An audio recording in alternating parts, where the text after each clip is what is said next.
A-level biology unit 1 உயிரியலுக்கான அறிமுகம். அதை இப்ப நாங்க பாப்போம்.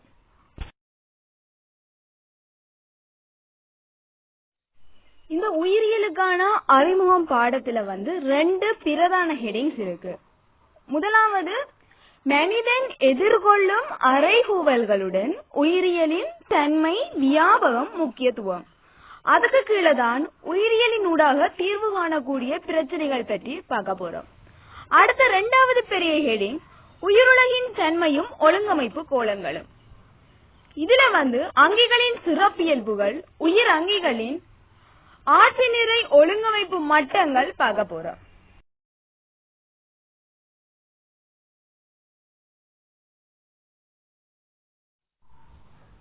நாங்க கிரேட் 6ல இருந்து O-level மட்டும் சயின்ஸ் விஞ்ஞானம் என்ற ஒரு பாடம் படிச்சிருக்கிறோம். அந்த விஞ்ஞானத்துல என்ன இருக்குது, விஞ்ஞானம் என்றா என்ன என்றெல்லாம் எங்களுக்கு நார்மலாவே தெரியும். அதை இதுல சும்மா மேலோட்டமா பார்த்து கொண்டு போறோம். அடுத்தது நாங்க 10-11 வந்த உடனே எங்கட சயின்ஸ் புக்ல 3 பிரிவா இருக்கு. அதாவது உயிரியல், ரசாயனவியல், பௌதிகவியல். உயிரியல் என்றா அந்த பாடத்தின் ஹெடிங் கிரீன் கலர்ல இருந்தது. பௌதிகவியல் என்றா ரெட் கலர்லயும், ரசாயனவியல் என்றது ப்ளூ கலர்லயும் ஹெடிங் போட்டு இருந்தது. அதை வச்சுதான் உயிரியல், பௌதிகவியல், ரசாயனவியல் என்று பிரிச்சு பார்த்தனாங்க. சோ இப்ப விஞ்ஞானம் என்றா என்ன என்றதுக்கு வருவோம். சுற்றி உள்ளவை பற்றிய அறிவு மற்றும் புரிதலை பெறுதலே விஞ்ஞானம் ஆகும். முறையான அவதானங்கள் மற்றும் எதிர்வு கூறல்கள் மூலம் இந்த விஞ்ஞானம் கற்பிக்கப்படுகின்றது. ஆதாரங்களை அடிப்படையாக கொண்ட பரிசோதனைகள் மற்றும் பகுப்பாய்வுகளை நடாத்தி விஞ்ஞானத்தை கற்பிக்கின்றனர்.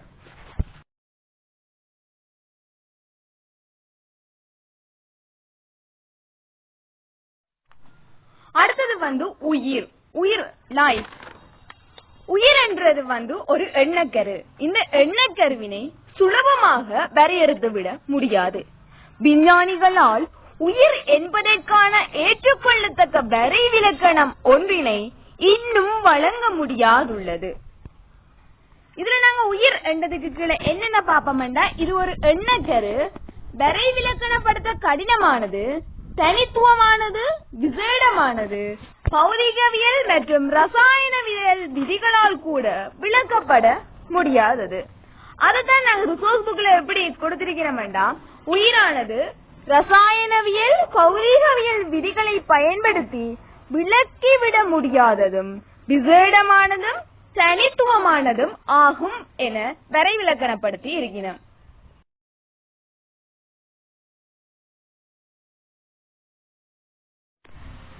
அடுத்து நாங்க பார்க்க போறது உயிர் அங்கி. உயிர் அங்கி என்றா உயிருள்ள ஒரு தனியன், விசேடமானது, தனித்துவமானது, தனக்கே உரிய மரபியல், உருவவியல் மற்றும் உடல் தொழிலியல் பண்புகளை கொண்டது. அதை நாங்க எப்படி எழுதலாம்? தனக்கே உள்ள, அதாவது தனக்கே உரிய மரபியல், உருவவியல் மற்றும் உடல் தொழிலியல் பண்புகளை கொண்ட தனித்துவமானதும் விசேடமானதுமான உயிருள்ள ஒரு தனியனே உயிரங்கி ஆகும்.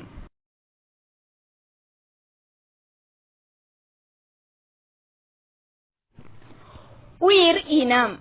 ஒத்த இயல்புடையதும் தம்மிடையே இனம் கலப்பதன் மூலம் வாழ்தகவுடைய வளமான எச்சங்களை அல்லது சந்ததிகளை தோற்றுவிக்க கூடியதுமான அங்கி கூட்டம் உயிரினம் ஆகும்.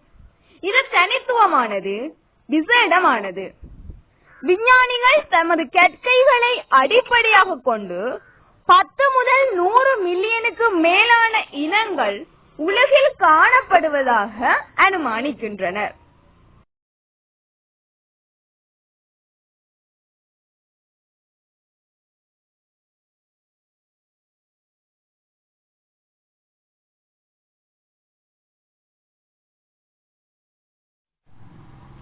உயிரியல். உயிரியலை நாங்க தமிழ்ல உயிர் சக இயல் என்று பிரித்து எழுதுவோம். உயிரியல் என்றது இங்கிலீஷ்ல பயாலஜி என்று சொல்லுவோம். உயிர் என்றா பயோஸ், இயல் என்றா லோகோஸ். உயிரியல் என்றது ஒரு விஞ்ஞானம். இது உயிர் வாழும் அங்கிகளை பற்றிய கற்றலை குறிக்கிறது. அப்ப நாங்க உயிரியல் என்று கேட்டா என்ன எழுதுவோம்? உயிர் அங்கிகளை பற்றி கேட்கும் விஞ்ஞானம் ஆகும். ஓகே, இந்த உயிரியல் சிக்கலானதும் விரிவானதும் ஆகும். உயிரியல் 3 பிரதான கிளைகளாக பிரிக்கப்படுகின்றது. அது என்னென்ன? விலங்கியல், தாவரவியல், நுண்ணங்கியல். விலங்கியல் என்றா விலங்குகளை பற்றிய கற்றல், தாவரவியல் என்றா தாவரங்களை பற்றிய கற்றல், நுண்ணங்கியல் என்றா நுண்ணங்கிகளை பற்றிய கற்றல்.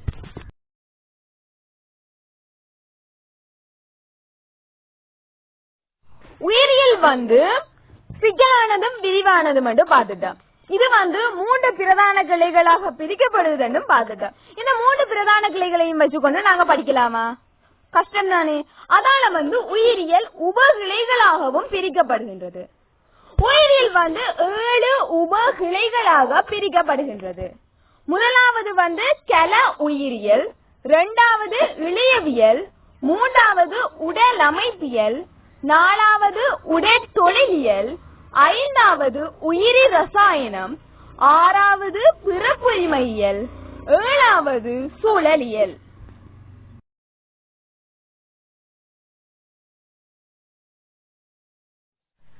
கல உயிரியல். கல உயிரியல் என்றா என்னண்டா? கலங்களை பற்றிய கற்றல்.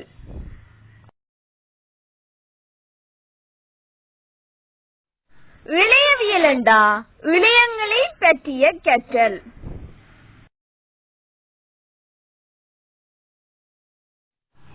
உடல் அமைப்பியல் என்றா உடலின் மொத்த கட்டமைப்பை பற்றிய கற்றல் ஆகும்.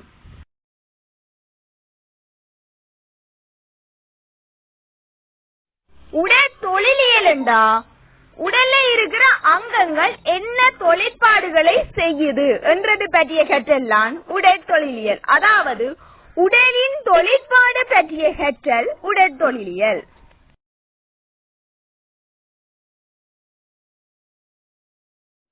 உயிரி ரசாயனம் என்றது உயிரியலுக்குரிய மூலக்கூறுகளை கற்றல்.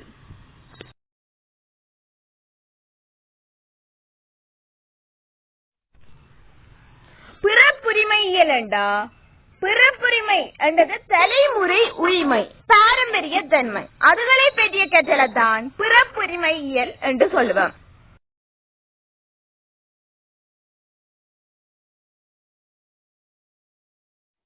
சூழலியல் என்றா எம்மை சுற்றியுள்ள சுற்றாடலை பற்றிய கற்றலே சூழலியல் ஆகும்.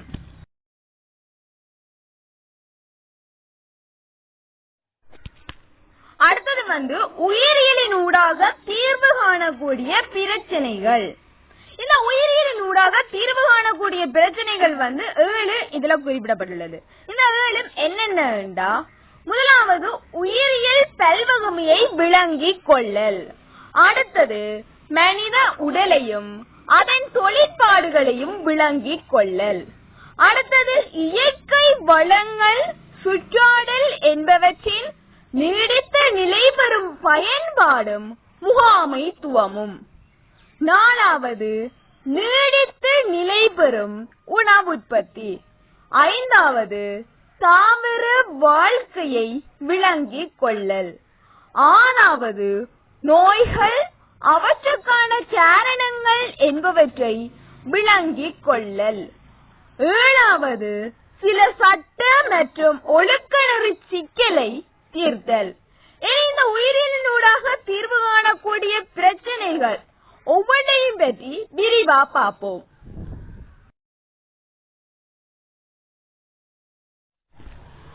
உயிரியல் பல்வகைமையை விளங்கிக் கொள்ளல். எமது கிரகமானது தற்போது அதிகளவு பல்வகைமையை கொண்டுள்ளது. அதாவது முதலாவது உயிரின் தோற்றம் எப்ப நடந்ததுண்டா சுமார் 3.5 பில்லியன் வருடங்களுக்கு முன்பு நடந்தது.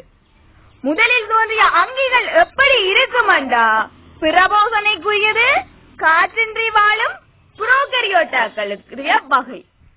அதுல நான் முதலாவது என்ன படிக்க போறோம்டா உயிர் பல்வகைமை. உயிர் பல்வகைமை என்ன? உயிரங்கிகள் காண்பிக்கும் பல்வகமை தன்மை அல்லது வேறுபாடுகளே உயிர் பல்வகமை ஆகும். இது 3 வகைப்படுகிறது. என்னென்ன? மரபியல் பல்வகமை, இனப்பல்வகமை, சூழல் தொகுதி பல்வகமை. மரபியல் பல்வகமை என்றா ஒவ்வொரு உயிர் அங்கிக்கும் இடையே மரபியல் பல்வகமை காணப்படுகிறது. இனப்பல்வகமை என்றா ஒவ்வொரு உயிர் இனத்துக்கும் இடையே இனப்பல்வகமை காணப்படுகிறது. சூழல் தொகுதி பல்வகமை என்றா ஒவ்வொரு சூழல் தொகுதிக்கும் இடையே இந்த சூழல் தொகுதி பல்வகமை காணப்படுகிறது.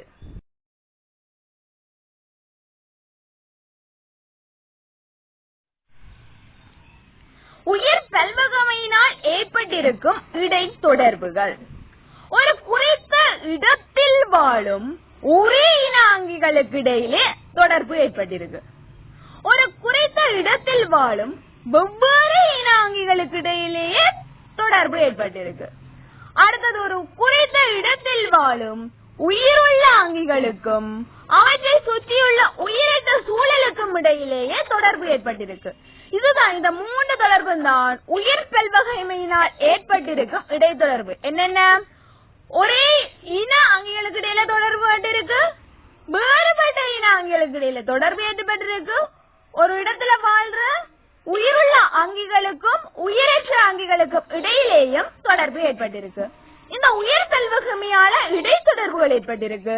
இந்த இடைத்தொடர்புகளால உயிர்கோளம் உருவாகி இருக்கு. அதால உயிரின் நிலவுகை நிலவி வருகின்றது.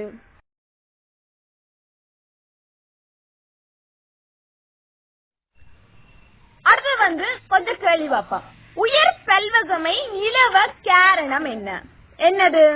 அவைகளிடையே காணப்படும் வேறுபாடுகள் தான் இந்த உயிர் பல்வகமை நிலவ காரணம்.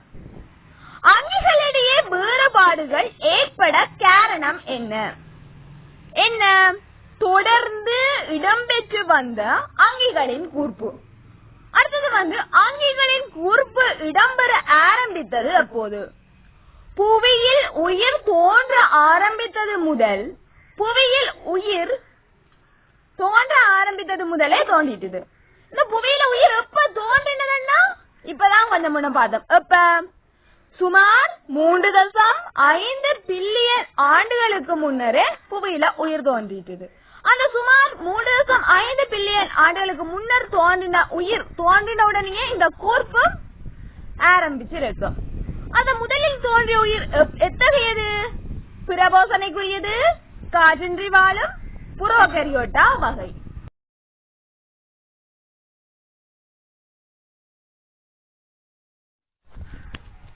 முதலில் தோன்றிய அங்கிகள் அதன் இயல்புகளை தான் நோட்டில குறிப்பிடுகிறேன், அது படிச்சுட்டான். அடுத்தது உயிரங்கிகளின் பல்வகமையை அவதானிப்பதற்கு உதவும் பிரதான பரிமாணங்கள் எவை? என்னென்ன? பருமன், வடிவம், அமைப்பு, வாழிடம். அதாவது உயிர் வாழும் அங்கிகள் பருமன், வடிவம், அமைப்பு, வாழிடம் என்பவற்றில பரந்த வீச்ச காட்டுது. பருமன் என்றா நுண்ணங்கிகள், பேரங்கிகள். என்ன? பாக்டீரியா 0.25 மைக்ரோமீட்டர் தொடக்கம் 2 மைக்ரோமீட்டர் வரை காணப்படுது. இதுல இருந்து ராட்சத ரெட்வுட் மரம் அது 100 மீட்டர் உயரம் வரை காணப்படுது. அப்ப எவ்வளவு பருமன் வித்தியாசப்படுது? அடுத்தது வடிவம். அங்கிகளின் வடிவம் பல்வகமைக்குரியது. என்னென்ன வடிவம் இருக்கு? தட்டை வடிவம், உருளை வடிவம், கோள வடிவம், மருவிக்கோட்டு வடிவம் இருக்கு. எக்ஸாம்பிள் பார்த்தா உருளை வடிவத்துக்கு மண்புழுவை சொல்லலாம், அருவிக்கோட்டு வடிவத்துக்கு மீன், பறவைகளை சொல்லலாம். அடுத்தது அமைப்பு. அமைப்பு தனிக்கலமும் இருக்கு, பல்கலாங்கியும் இருக்கு. நாங்க யாரு? பல்கலாங்கி. அதாவது தாவரங்கள், விலங்குகள் பல்கலாங்கி. தனிக்கலம் உள்ளது குட்டி குட்டி நுண்ணங்கிகளா இருக்கும். அதுக்கு எக்ஸாம்பிள் அமீபாவை சொல்லலாம். வாழிடம். வாழிடம் தரைவாளி, நீர்வாளி, ஈருடக வாளி. தரைவாளிக்கு எக்ஸாம்பிள் என்ன சொல்லலாம்? எலிய சொல்லலாம். நீருக்குரியது மீனை சொல்லலாம். அடுத்தது மரத்தில் இருக்கிறது சேவாங்க சொல்லலாம். பானுக்குரியது பறவைய சொல்லலாம்.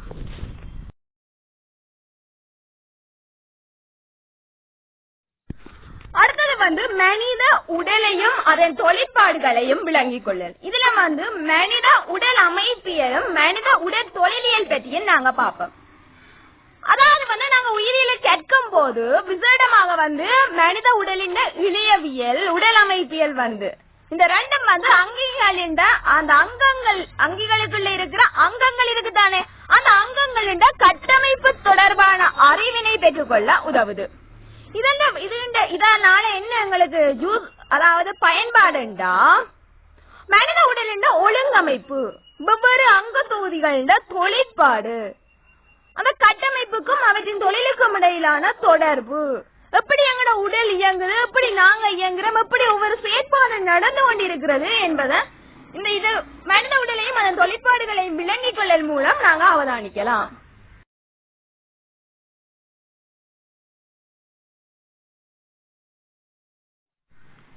அடுத்தது வந்து இயற்கை வளங்கள் சுற்றாடல் என்பவற்றின் நீடித்து நிலைபெறும் பயன்பாடும் முகாமைத்துவமும்.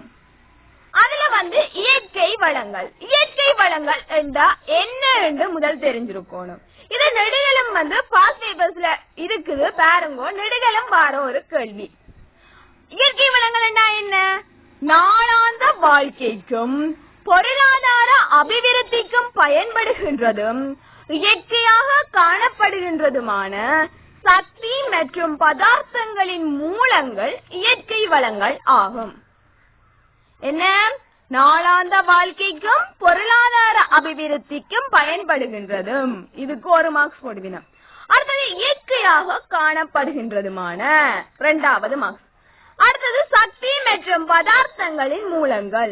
இந்த 3 பாயிண்டும் இருந்தா தான் உங்களுக்கு ஃபுல் மார்க்ஸ் வரும். சில நேரம் ஒரு பாயிண்ட் இல்லாட்டியும் ஃபுல்லா பிழையும் வரும். அதனால இந்த 3 பாயிண்ட்டையும் கவனமா எழுதணும். அடுத்து வந்து இயற்கை வளங்கள் வரிதாகும் பெருமையாகும் ஆபத்து நிலவ காரணம் என்ன? இயற்கை வளங்களை நாங்க அதிகமா பாதிக்கிறோம். அதை எப்படி எழுதுவோம்? எக்ஸாம் பேப்பர்ல எழுதுறதுக்குன்னு ஒரு முறை இருக்கு. அதை நாங்க எப்படி எழுதுவோம்னா இயற்கை வளங்களின் அதீத பாவனை அல்லது மிகை சுரண்டல் என்று எழுதணும். அடுத்தது வந்து இயற்கை வளங்களின் அதீத பாவனை ஏற்பட காரணம் என்ன காரணம்? மனித குடித்தொகை வளர்ச்சியும் அதிகரித்த தேவைகளும். அதாவது மனித குடித்தொகை வந்து வர ஒவ்வொரு ஆண்டும் கூடிக்கொண்டே போகுது. மனித குடித்தொகை அதிகரிச்சா அதுக்கு தேவைகளும் வந்து அதிகரிச்சு கொண்டே போகும். அப்ப என்ன? இயற்கை வளங்களை நாங்க அதிகமா பாதிக்க போறோம். அதனால இயற்கை வளங்கள் என்ன குறைஞ்சு கொண்டே போகுது. ஏன் இயற்கை வளங்கள் குறையுதுதான் அடுத்த கேள்வி. அதாவது வந்து இயற்கை வளங்களின் அதீத பாவனையால் ஏன் அவை குறைவடைகின்றன? இயற்கை வளங்கள் புவியில் மட்டுப்படுத்தப்பட்ட அளவிலேயே உள்ளன, ஆகவே அவை குறைவடைகின்றன.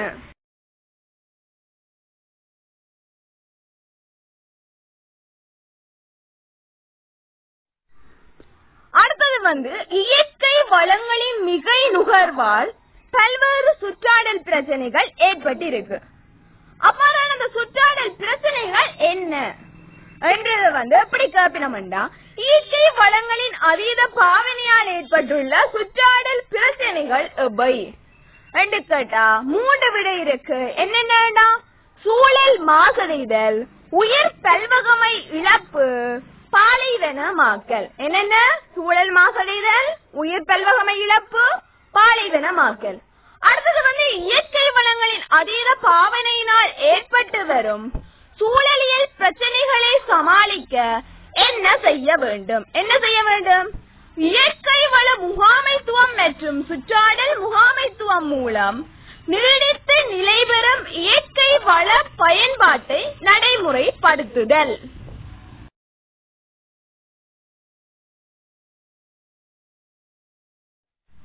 அடுத்தது நாங்க பார்க்க போறது நீடித்து நிலைபெறும் உணவு உற்பத்தி.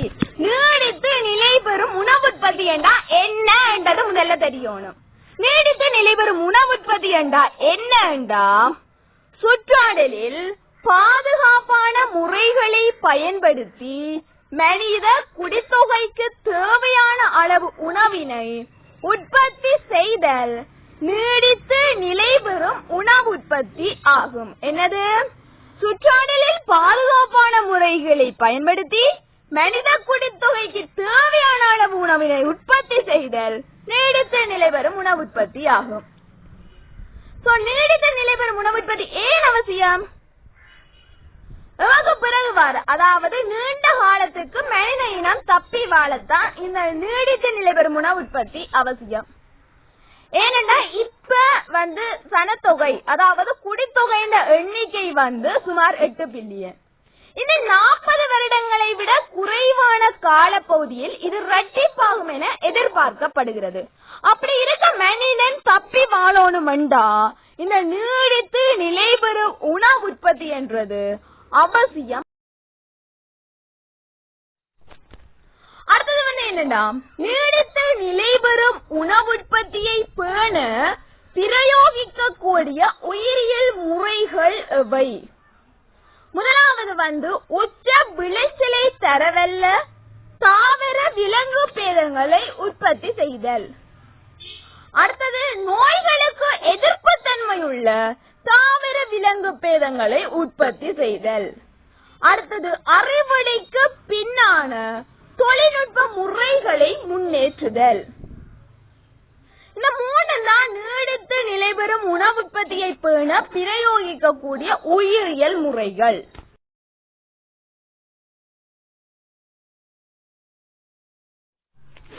அடுத்தது நாங்க பார்க்க போறது தாவர வாழ்க்கையை விளங்கிக் கொள்ள. தாவரங்கள் ஏனைய உயிரங்கிகளின் வாழ்வில் எவ்வாறு முக்கியத்துவம் பெறுகின்றன? எவ்வாறு? தாவரங்கள்லாம் பூமியின் முதலான உற்பத்தியாளர்கள். ஏன்? அவ ஒளித்தொகுப்பு செய்யணும். ஒளித்தொகுப்பு செய்து தமக்கு தேவையான உணவினை தாமே உற்பத்தி செய்து பெற்றுக் கொள்ளுது. அவ்வாறு உற்பத்தி செய்யப்பட்ட உணவினை அந்த உணவினை அதாவது தாவரங்களை நாங்க நேரடியாகவோ மறைமுகமாகவோ உட்கொள்கிறோம். அதாவது மனிதன் உட்பட எல்லா விலங்குகளும் நேரடியாகவோ மறைமுகமாகவோ தாவரங்களில் தங்கியுள்ளன. என்னடா இது கேக்குறீங்களா? எக்ஸாம்பிள் சிங்கத்தை எடுப்போம். சிங்கம் எப்பயாவது புல்லு சாப்பிடும் என்று கேள்விப்பட்டிருக்கீங்களா? இல்ல. அது எப்படி தாவரத்துல தங்கி இருக்குன்னு எல்லாரும் கேட்கலாம். எப்படி? சிங்கம் மானை சாப்பிடுது. மான் என்னத்தை சாப்பிடுது? புல்லு தாவரங்களை சாப்பிடுது. அப்ப என்ன? மறைமுகமாக தங்கி உள்ளது. அடுத்து தாவர வாழ்வினை அறிந்து கொள்வது மனிதர்களுக்கு எவ்வகையில் பிரயோசனம் அளிக்கும்? சூழல் மற்றும் இயற்கை வளங்களின் முகாமைத்துவத்தை மேற்கொள்வதற்கு இந்த தாவர வாழ்வினை அறிந்து கொண்டிருக்க வேண்டும். அடுத்தது நீடித்து நிலை பெறும் உணவு உற்பத்தியை மேற்கொள்வதற்கு.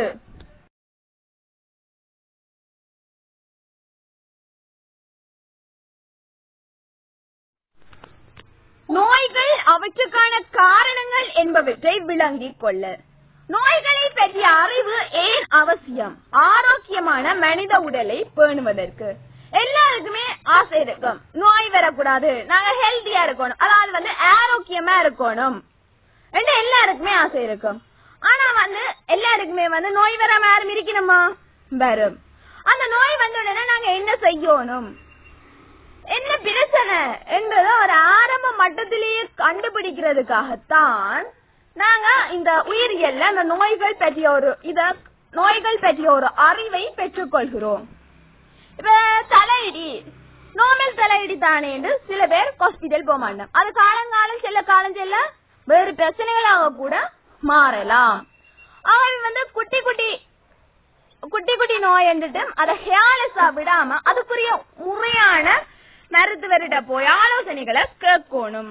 இல்லாட்டி யோகாவோ எக்ஸசைஸோ ஏதோ செய்து எங்கட வருத்தங்களை நாங்க தான் மாத்தணும். அப்படி இல்லாட்டி இந்த நோய் வரக்கூடாதா நாங்க எப்படியான உணவுகளை உட்கொள்ள வேண்டும்? அதாவது நீரிழிவு வரக்கூடாதுன்னா சீனி மாப்பொருள் சம்பந்தமான உணவுகளை குறைவா எடுத்துக்கொள்ள வேண்டும். அதுல உயர் குருதி அமுக்கம் அதுகள் பெறக்கூடாது. எங்க உடம்புல கொழுப்பு சேரக்கூடாது. அப்ப கொழுப்பு இல்லாத எண்ணெய் இல்லாத உணவுகளா எடுத்துக்கொள்ள வேண்டும். இந்த பாஸ்ட் ஃபுட் ஜங்க் ஃபுட் எல்லாம் சாப்பிட கூடாது. அதுகளை பற்றின ஒரு அறிவை தாரதுதான் இந்த நோய்கள் அவற்றுக்கான காரணங்கள் என்பவற்றை விளங்கிக் கொள்ளுதல். அடுத்த மனிதனை பாதிக்கும் நோய்களை உதாரணங்களுடன் வகைப்படுத்துக என்ற ஒரு கேள்வி. அடுத்த நோய்கள் மனிதனுக்கு வர நோய்கள் இருக்குதானே, அது 2 வகைப்படுது. ஒன்று தொற்று நோய், மற்றது தொற்றா நோய். தொற்று நோய் என்ன? ஒருவருக்கு இருந்து இன்னொருக்கு போறதுதான் தொற்று நோய். அதுக்கு உதாரணம் வந்து டெங்கு நோய், எய்ட்ஸ், மலேரியா, காச நோய், தொழுநோய், சின்னம்மைய சொல்லலாம். தொற்றா நோய்களுக்கு புற்றுநோய், நீரிழிவு நோய், உயர்குருதி அமுக்கம், இதய நோய்கள், காரணமின்றிய நாட்பட்ட சிறுநீரக வியாதிகள், ஆஸ்துமா நோய்.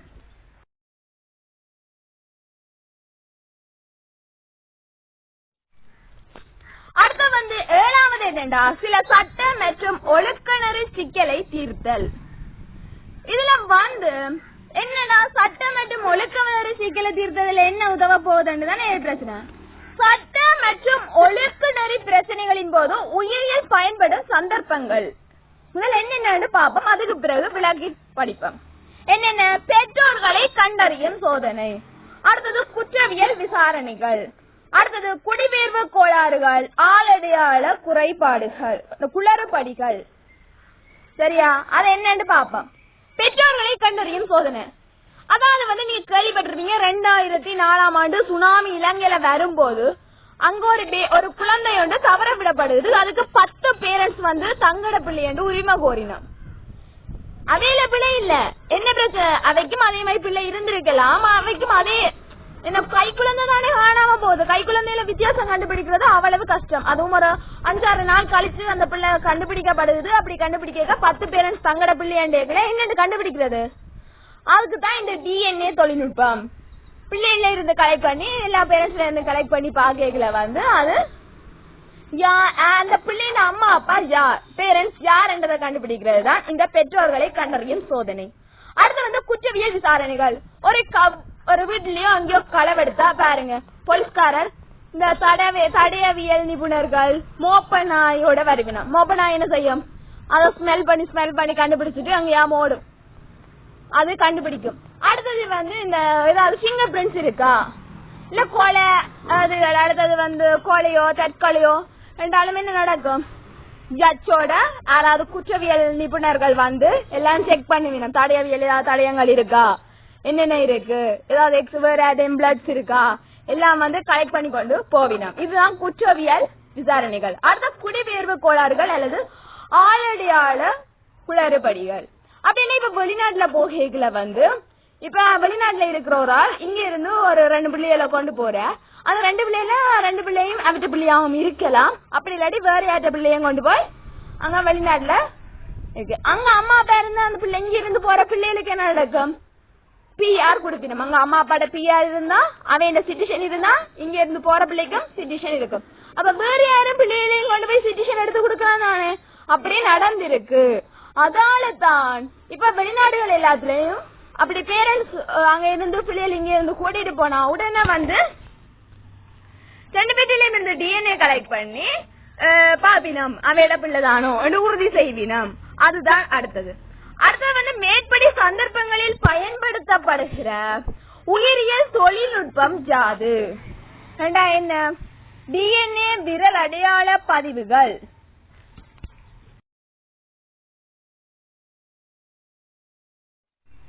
அடுத்து நாங்க படிக்க போறது வந்து உயிர் அங்கிகளின் சிறப்பியல்புகள். உயிர் அங்கிகள்ல சிறப்பியல்புகள் வந்து 7 இருக்கு. ஒழுங்கும் ஒழுங்கமைப்பும், அனுசேபம், வளர்ச்சியும் விருத்தியும், உறுத்துணர்ச்சியும், இசைவாக்கமும், இசைவாக்கம், இனப்பெருக்கம், தலைமுறை உரிமையும், கூர்ப்பும்.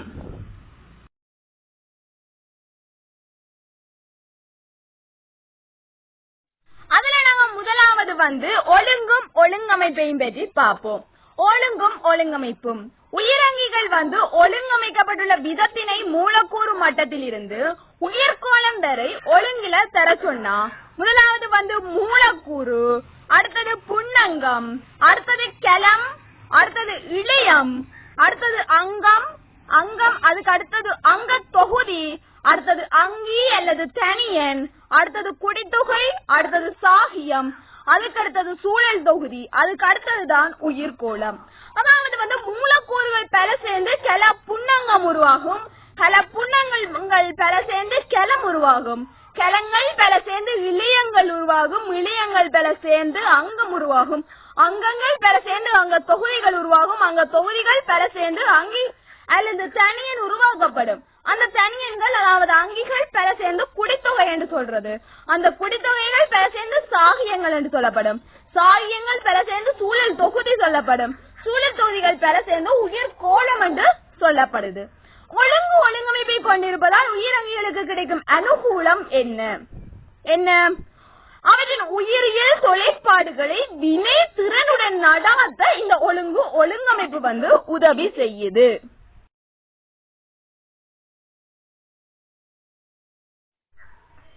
இரண்டாவது அனுசேபம். அனுசேபம் என்றது உயிர் வாழ்க்கையை தக்க வைத்துக் கொள்வதற்காக உயிராங்கிகளின் உடலில் பல்வேறு ரசாயன தாக்கங்கள் இடம்பெறுகின்றன. உயிராங்கிகளில் இடம்பெறும் அனைத்து ரசாயன செயற்பாடுகளினதும் கூட்டு அனுசேபம் ஆகும். இந்த அனுசேபம் என்ன என்றதுதான் இதுல மெயின் பாயிண்ட். என்ன? உயிரங்கிகளில் இடம்பெறும் அனைத்து ரசாயன செயற்பாடுகளினதும் கூட்டு அனுசேபம் ஆகும்.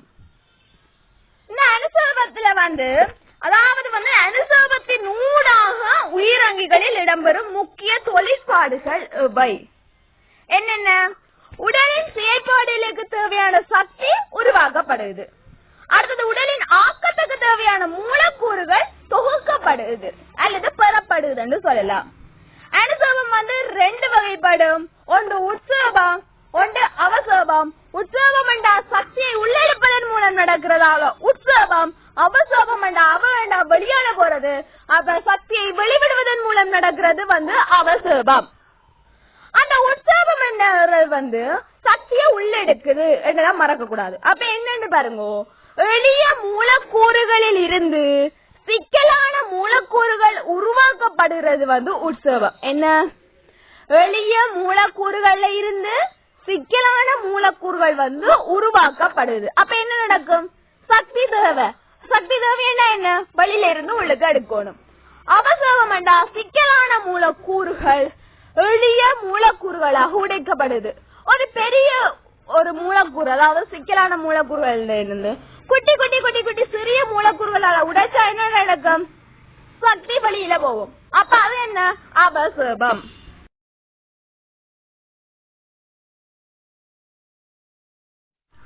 அடுத்தது வளர்ச்சியும் விருத்தியும். வளர்ச்சி என்ன? உயிர் அங்கிகளில் உலர்தணிவில் ஏற்படும் மீளாத அதிகரிப்பு வளர்ச்சி ஆகும். வளர்ச்சி என்ன? உயிர் அங்கிகளில் உலர்தணிவில் ஏற்படும் மீளாத அதிகரிப்பு வளர்ச்சி ஆகும். விருத்தி என்ன? உயிரங்கிகளின் வாழ்க்கை காலத்தில் ஏற்படும் மீளாத மாற்றங்கள் விருத்தி எனப்படும். என்னது? உயிர் அங்கிகளின் வாழ்க்கை காலத்தில் ஏற்படும் மீளாத மாற்றங்கள் விருத்தி எனப்படும். இந்த வளர்ச்சி விருத்தி என்றதுல அந்த கேள்வியில தான் நாங்க குழம்ப கூடாது. வளர்ச்சி என்ன? உயிரங்கிகளின் உலர்தணிவில் ஏற்படும் மீளாத அதிகரிப்பு நீட்டா கொடுக்கணும். விருத்தி உயிரங்கிகளின் வாழ்க்கை காலத்தில் ஏற்படும் மீளாத மாற்றங்கள் என்றத கொடுக்கணும்.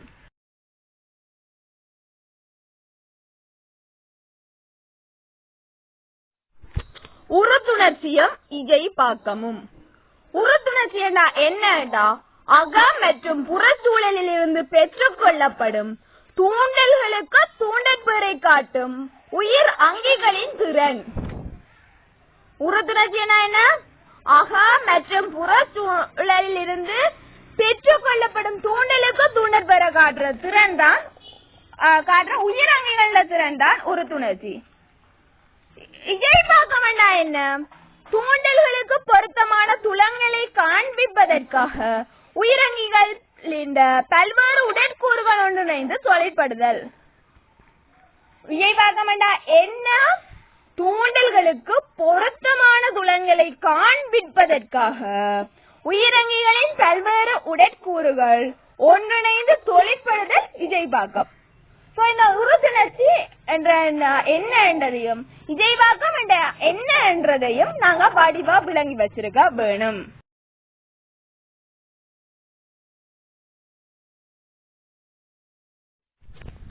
இசைவாக்கம் ஒரு குறித்த சூழலில் தப்பி பிழைப்பதற்காகவும் இனப்பெருக்கத்திற்காகவும் இந்த இனப்பெருக்கத்திற்கான வாய்ப்புகளை மேம்படுத்துறதுக்காக உயிரங்கிகள் கொண்டிருக்கும் அல்லது வெளிப்படுத்தும் தனித்துவமான கட்டமைப்பு உடன் தொழிலியல் அல்லது நடத்தை இசைவாக்கம் எனப்படும். இசைவாக்கம் என்ன என்றது வந்து நெடுகலம் வார ஒரு இதுதான். குறித்த சூழலில் அங்கிகள் தப்பி பிழைப்பதற்கும் இனப்பெருக்கத்துக்கும் விசேடமாய் அமைந்த கட்டமைப்பு உடற்தொழிலியல் அல்லது நடத்தைகள் இசைவாக்கம் ஆகும். அதுக்கு எக்ஸாம்பிள் என்னென்ன? வறள் நில தாவரங்கள்ல வந்து குழிகளில் அமைந்த இலைவாய், கண்டல் தாவரங்கள் சீவச முளைத்தல்.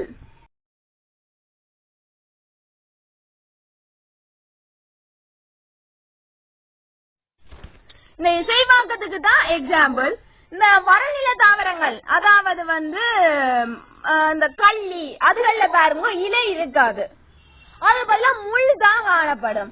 அது கீழே அந்த உள்ளுக்குள்ள இருக்குது, உள்ளுக்குள்ளதான் அந்த குழிகள் அமைந்ததுலாம் இலைவாய் காணப்படுது. அடுத்து வந்து கண்டல் தாவரங்கள்ல வந்து சீவசமுளைத்தல், அது முன்பக்கத்திலே பார்த்தோம்.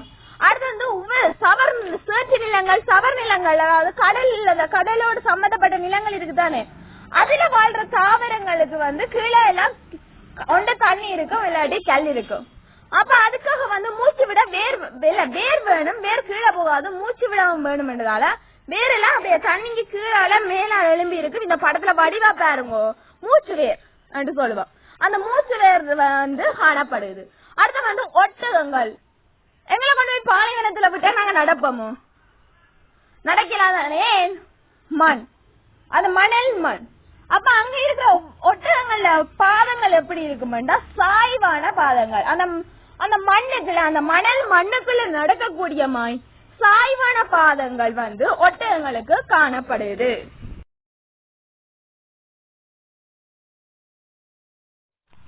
அடுத்தது நாங்க பார்க்க போறது இனப்பெருக்கம். உயிர் இனங்களின் நிலவுகையை தொடர செய்வதற்காக புதிய எச்சங்களை அல்லது சந்ததிகளை உருவாக்கும் தகமை இனப்பெருக்கம் ஆகும். இனப்பெருக்கம் என்ன என்றது ஒரு மெயினா வர ஒரு கேள்வி. என்ன? உயிரினங்களின் நிலவுகையை தொடர செய்வதற்காக புதிய எச்சங்களை அல்லது சந்ததிகளை உருவாக்கும் தகமை இனப்பெருக்கம் ஆகும். அவ்வளவுதான். அடுத்தது பார்க்க போறது வந்து தலைமுறை உரிமையும் கூர்ப்பும். தலைமுறை உரிமை என்றா என்ன? என்ன? ஒரு உயிர் இனத்தின் உருவவியல் மற்றும் நடத்தையியல் இயல்புகள் ஒரு சந்ததியில் இருந்து அடுத்த சந்ததிக்கு கடத்தப்பட்ட தலைமுறை உரிமை. என்ன? உடம்புல வந்து உயிருள்ளவற்றில் ஒரு சந்ததியில் இருந்து மற்றைய சந்ததிக்கு கடத்தப்படக்கூடிய பரம்பரை அலகுகள் காணப்படுது. இந்த பரம்பரை அலகுகள் இருக்கிறது தானே, அது வந்து அங்கிகளுண்ட சிறப்பான உடல் தொழிலியலுக்குரிய மற்றும் உருவவியலுக்குரிய மற்றும் நடத்தையியலுக்குரிய இயல்புகளை வந்து கட்டுப்படுத்துது. சரியோ? அதுல தலைமுறை உரிமை என்ன? ஒரு உயிரினத்தின் உருவவியல் மற்றும் நடத்தையியல் இயல்புகள் ஒரு சந்ததியில் இருந்து அடுத்த சந்ததிக்கு கடத்தப்படுகிறது தான் தலைமுறை உரிமை என்றும். பரம்பரை அலகுகள் என்ன? தலைமுறை உரிமையின் கட்டமைப்பு மற்றும் தொழிற்பாட்டு அலகு. உயிர் அங்கிகளின் கலங்களில் காணப்படும் டிஎன்ஏயினால் ஆக்கப்பட்டதுதான் இந்த பரம்பரை அலகு. பரம்பரை அலகு ஜீன், அது என்னதால் ஆக்கப்பட்டிருக்கும்? டிஎன்ஏயால் ஆக்கப்பட்டிருக்கும். உயிரங்கிகள கலங்கள்ல காணப்படுது. இது வந்து தலைமுறை உரிமையின் கட்டமைப்பு மற்றும் தொழிற்பாட்டு அலகு ஆகும். அடுத்து வந்து கூர்ப்பு. கூர்ப்பு என்ன? அங்கிகளில் ஏற்படும் பாரம்பரிய மாறல்களால் காலப்போக்கில் மாற்றம் ஏற்படுதல் கூர்ப்பு எனப்படும். என்னது? அங்கிகளில் ஏற்படும் பாரம்பரிய மாறல்களால் காலப்போக்கில் மாற்றம் ஏற்படுதல் கூர்ப்பு எனப்படும். இதை எப்படி எழுதலாம்? பாரம்பரிய மாறல்களால் அல்லது திரிபுகளால் உயிர் அங்கிகளில் காலப்போக்கில் அல்லது நீண்ட காலத்தில் மாற்றம் ஏற்படுவதற்கான இயலுமை கூர்ப்பு ஆகும். என்ன எழுதலாம்? பாரம்பரிய மாறல்களால் அல்லது திரிவுகளால் உயிர் அங்கிகளில் காலப்போக்கில் நீண்ட காலத்தில் மாற்றம் ஏற்படுவதற்கான இயலுமை கூர்ப்பு ஆகும்.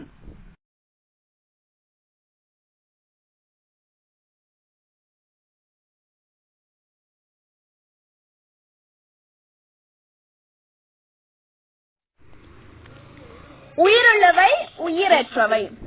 உயிரற்ற பொருட்களும் உயிருள்ள அங்கிகளின் சிறப்பு இயல்புகளில் ஒன்று அல்லது பலவற்றை காண்பிக்க முடியும், எல்லாவற்றையும் அல்ல. உதாரணம் பளிங்கு வளரும், அலை நகரும். எனினும் உயிருள்ள அங்கிகள் அவற்றின் சிறப்பியல்புகள் யாவற்றையும் ஒரே நேரத்தில் அல்லது தனது வாழ்க்கை வட்டத்தின் ஏதாவது ஒரு நிலையிலாவது வெளிக்காட்டும். என்ன, உயிருள்ள அங்கிகள் அவற்றின் சிறப்பியல்புகள் யாவற்றையும் ஒரே நேரத்திலையும் வெளிக்காட்டலாம் அல்லது வாழ்க்கை வட்டத்தின் ஏதாவது ஒரு நிலையிலாவது வெளிக்காட்டலாம்.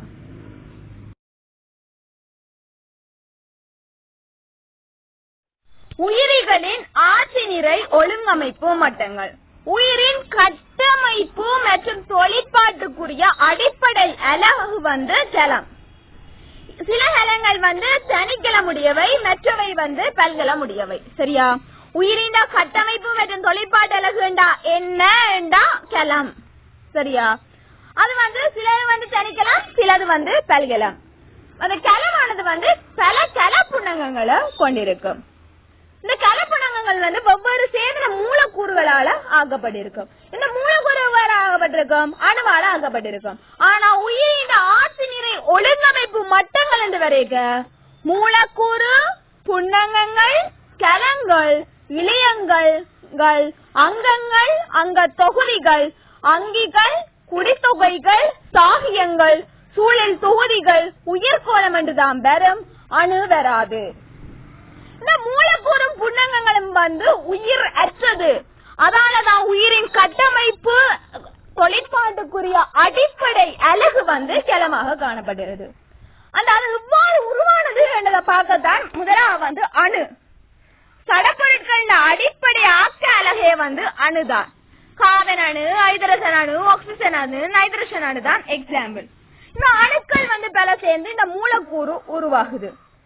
அதாவது ரசாயன பிணைப்புகள் மூலம் ஒன்றிணைந்த 2 அல்லது 2க்கு மேற்பட்ட அணுக்களின் கூட்டம் இந்த மூலக்கூறு. அதாவது ஆக்சிஜன் மூலக்கூறு, கார்பனீர் ஆக்சைடு மூலக்கூறு, கார்போஹைட்ரேட் மூலக்கூறு, புரத மூலக்கூறு, இலிபிட் மூலக்கூறு, DNA மூலக்கூறு, யூரியா மூலக்கூறு. அடுத்தது புன்னங்கம் இல்லாட்டி கலப்புன்னங்கம் என்று சொல்லுவோம். கலங்களினுள் பல்வேறு தொழில்களை ஆற்றுவதற்காக காணப்படும் விசேட உபகல கட்டமைப்புகள் புன்னங்கம். இதுக்கு எக்ஸாம்பிள் கரு, இலைமணி, ரைபோசோம், கொள்கியுடல், அக முதலுறு சிறுதலை லைசோசோம சொல்லலாம்.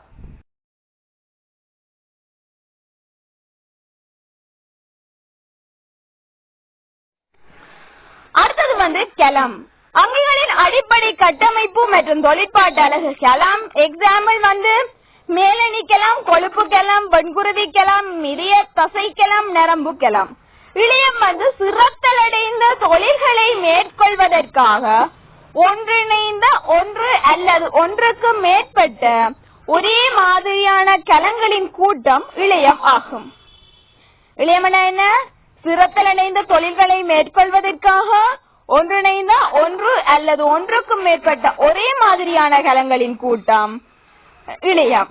இந்த இளையத்துக்கு எக்ஸாம்பிள் மேலணி இளையம், தொடுப்பிளையம், நரம்பிளையம், தசை இளையம். அங்கம். சிறத்தலடைந்த ஒன்று அல்லது ஒன்றுக்கு மேற்பட்ட தொழில்களை மேற்கொள்வதற்காக ஒன்றிணைந்த இளையங்களின் சேர்க்கை அங்கம். எக்ஸாம்பிள் இறப்பை, சுவாசப்பை, இதயம், சிறுநீரகம், மூளை, குடல், அவயவம். இதெல்லாம் அங்கங்கள். அடுத்தது அங்க தொகுதி. அங்க தொகுதி என்றால் சிக்கலான ஒன்று அல்லது ஒன்றுக்கு மேற்பட்ட தொழில்களை புரிவதற்காக ஒன்றிணைந்த அங்கங்களின் தொகுதி அங்க தொகுதி. எக்ஸாம்பிள் என்ன? சமிபாட்டு தொகுதி, நரம்பு தொகுதி, சுற்றோட்ட தொகுதி, சுவாச தொகுதி, கழிவகற்றல் தொகுதி.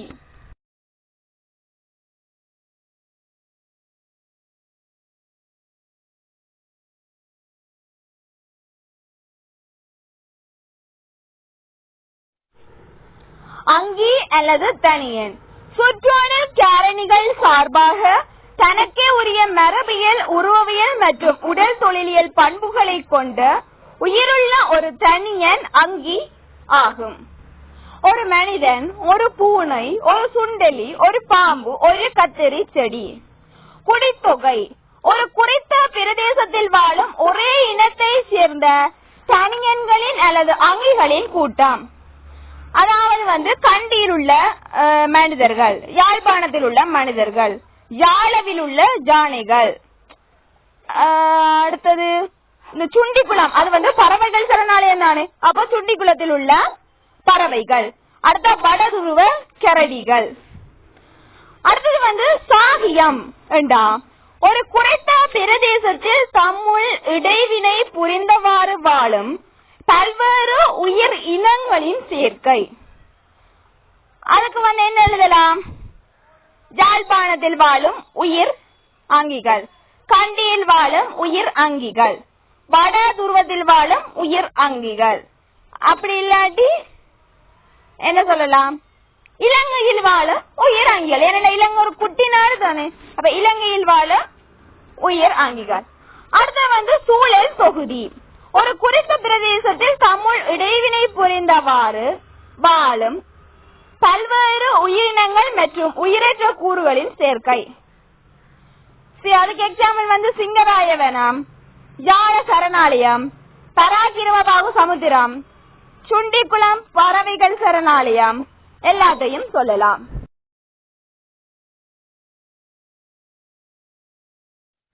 அடுத்த உயிர்கோளம் பூமியில் உயிரிகள் வாழும் அனைத்து இடங்களினதும் சேர்க்கை உயிர்கோளம் ஆகும். யூனிட் 1 எல்லாமே முடிஞ்சது. இதுக்கான கேள்வியில் அடுத்த வீடியோவில் பதிவிடப்படும்.